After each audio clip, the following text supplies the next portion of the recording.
ပြည်သက်များမင်္ဂလာညချမ်းပါရှင် House of New Era Channel ရဲ့ဒီကနေ့ AB လ22ရက်နေ့အတွက်ညနေခင်းသတင်းအစီအစဉ်ကနေကြိုဆိုပါရစေဒီကနေ့ညနေခင်းမှာတော့ပြည်ပကိုထွက်ခွာမဲ့သူတွေပြည်ပမှာရောက်ရှိနေသူတွေနဲ့ပြည်တွင်းကအခြေခံအလုပ်သမားတွေရဲ့ဘဝရပ်တည်ရေးမှာရင်ဆိုင်နေရတဲ့အခက်အခဲပေါင်းစုံကိုသတင်းကဏ္ဍတစ်ရက်အနေနဲ့အထူးပြုစူးစီးတင်ဆက်ပေးသွားမှာဖြစ်ပါတယ်ရှင်ဒီကနေ့သတင်းအစီအစဉ်မှာကြည့်ရှုရမယ့်သတင်းကောင်းစဉ်တွေကတော့ထိုင်းနိုင်ငံတွင်းကိုထောက်ထားမရှိဘဲဝင်ရောက်လို့ဖမ်းခံရတဲ့မြန်မာလုပ်သားတစ်နှစ်အတွင်း2500ခန့်ရှိနေတဲ့သတင်းဂျပန်နိုင်ငံကကျွမ်းကျင်လုပ်သားတိုကူတဲစားတောက်ဆိုင်လုပ်ငန်းမှာမြန်မာအပါအဝင်နိုင်ငံသားလုပ်သားခေါ်ယူမှုယာယီရပ်ဆိုင်းလိုက်တဲ့အခြေအနေခွင့်ရတလားကျော်ယူပြီးပြန်လာတဲ့ပြည်ပရောက်မြန်မာလုပ်သားတွေကိုပြည်ပပြန်ထွက်ခွင့်ပိတ်ပင်ထားတဲ့ကိစ္စရပ်နဲ့ပြည်တွင်းအထည်ချုပ်စက်ရုံတွေမှာလစာကောင်းဖို့ဖျက်ခံရမှုနဲ့အချိန်ပိုမတရားခိုင်းစေမှုတွေကြောင့်အလုပ်သမားတွေအခက်တွေ့နေရတဲ့သတင်းအစားရှိတဲ့သတင်းတွေကိုအသေးစိတ်တင်ဆက်ပေးသွားမှာပါပထမဆုံးသတင်းတစ်ပုဒ်အနေနဲ့ထိုင်းမြန်မာနယ်စပ်ကစိတ်မကောင်းဖွယ်ရာသတင်းတစ်ပုဒ်ကိုတင်ဆက်ပေးချင်ပါတယ်မွန်ပြည်နယ်လူ့အခွင့်အရေးဖောင်ဒေးရှင်းရဲ့ထုတ်ပြန်ချက်အရ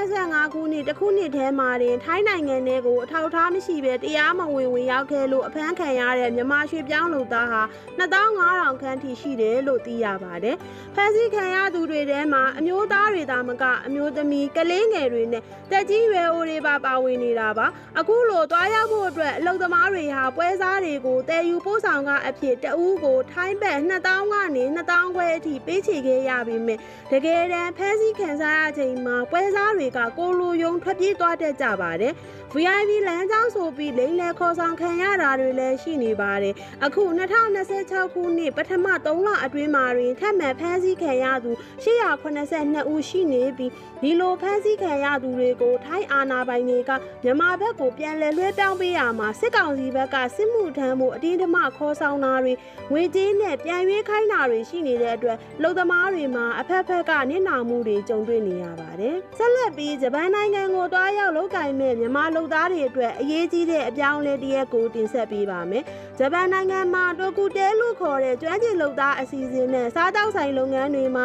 မြန်မာအပါအဝင်နိုင်ငံသားခေါ်ယူမှုကိုပြီးခဲ့တဲ့ AB လ23ရက်နေ့ကစပြီးယာယီရပ်ဆိုင်းလိုက်ပြီဖြစ်ပါတယ်။ဂျပန်အစိုးရဟာ2028ခုနှစ်အထိ9နှစ်တာအတွင်းစားတောက်ဆိုင်လုပ်ငန်းအတွက်လုပ်သား9000ခန့်ခေါ်ယူဖို့ကိုတာသတ်မှတ်ထားရမှာပြီးခဲ့တဲ့ဖေဖော်ဝါရီလကုန်အထိစည်ရင်းတွေအရ4600ခန့်ပြည့်သွားပြီဖြစ်လို့အခုလိုယာယီရက်လိုက်တာပါဒီအခြေအနေကြောင့်စားတောက်ဆိုင်လုပ်ငန်းနဲ့တွားဖို့ပြင်ဆင်နေသူတွေအလုပ်ကင်ပြောင်းလဲလျှောက်ထားရမှာဖြစ်ပြီးအထူးသဖြင့် COE ကြာပြီးသားသူတွေအနေနဲ့ပြည်ပထွက်ခွင့် OWIC ကြံ့ကြာမှုတွေကြောင့် COE တက်တန်းကုန်သွားခဲ့ရင်အသစ်ထပ်တင်လို့မရနိုင်တော့တဲ့အတွက်ကြီးမားတဲ့ငွေကြေးဆုံးရှုံးမှုတွေနဲ့ကြုံလာရနိုင်တယ်လို့အလုပ်သမားအရေးကူညီသူတွေကသုံးသပ်ထားကြပါတယ်ပြည်ပအလုပ်ကင်သတင်းတွေနဲ့ဆက်ဆက်ပြီးပြည်ပရောက်မြန်မာလုပ်သားတွေအထူးသတိပြုသင့်တဲ့လေစိတ်ကန့်သက်ချက်သတင်းကိုလည်းတင်ဆက်ပေးကြပါမယ်အခုဆိုရင်ပြည်ပကနေအကြောင်းမျိုးမျိုးနဲ့မြန်မာနိုင်ငံကိုပြန်လာရမှာခွင့်ရတလားထက်ကျော်လွန်ပြီးယူလာတဲ့အလုပ်သမားတွေကို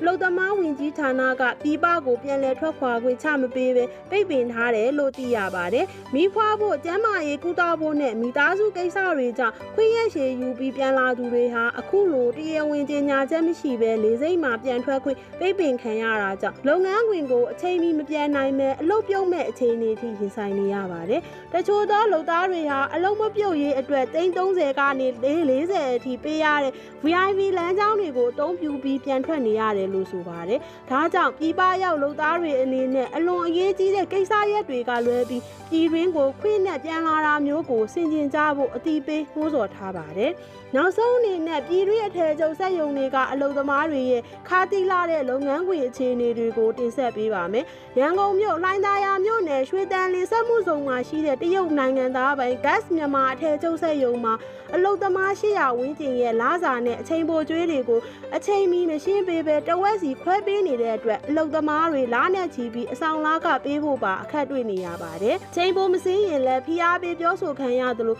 အလုပ်သမားတွေရဲ့အခက်အခဲကိုဖြေရှင်းပေးရမယ့် WCC အဖွဲ့ကလည်းဘာမှကူညီညှိနှိုင်းပေးတာမရှိဘူးလို့သိရပါတယ်။ အလားတူလိုင်းသားရဆက်မှုစုံတေကဇွန်ကြီးထဲဆက်ယုံမှာဆိုရင်လည်းအလုသမားတစ်တွေကိုအလုဝင်ချင်းည all night တွေစက်တိုက်ဆင်းခိုင်းပြီးရက်ဆက်မစင်းနိုင်လို့အလုထွက်သွားရင်လုံအားကလုံးဝမရှင်းပေးပဲခေါင်းပုံဖြတ်နေတယ်လို့ဆိုပါတယ်။ဒါအပြင်အသက်12နှစ်ကနေ14နှစ်အရွယ်ကလေးလုံသွားတွေကိုပါလူကြီးတွေနဲ့တန်းတူခိုင်းစိန်နေပြီးလုပ်ငန်းခွင်အတွင်းမှာလုံလောက်တဲ့ပန်ကာနဲ့လေဝင်လေထွက်မရှိတဲ့အတွက်အလုပ်သမားတွေကျန်းမာရေးထိခိုက်မဲ့အန္တရာယ်တွေနဲ့ပါရင်ဆိုင်နေရပါတယ်။ဒီကနေ့ညနေခင်းအတွက်ပြည်တွင်းပြည်ပကလုံသားပြည်သူတွေရဲ့ဘဝအခြေအနေနဲ့သတင်းချက်လက်တွေကိုတင်ဆက်ပေးခဲ့တာဖြစ်ပါတယ်။ဒီသတင်းတွေကနေတဆင့်တွာလာလောက်ကင်နေကြတဲ့မိဘပြည်သူတွေအတွက်သတိပြုစီစဉ်စရာနဲ့ကြိုတင်ပြင်ဆင်စရာအချက်တွေကိုရရှိလိမ့်မယ်လို့မျှော်လင့်ပါတယ်။နောက်ထပ်လည်းထူးခြားတဲ့ဈေးကွက်သတင်းတွေစီးပွားရေးသတင်းတွေလူမှုဘဝသတင်းမှတ်တမ်းတွေကိုအချိန်နဲ့တပြေးညီသိရှိနိုင်မှုကျမတို့ရဲ့ House of New Era Channel ကို Subscribe လုပ်ပေးထားဖို့တိုက်တွန်းချင်ပါတယ်ရှင်။ကြည့်ရှုအားပေးခဲ့ကြတဲ့ပရိသတ်ကြီးအားလုံးဘေးရန်တွေကင်းရှင်းပြီး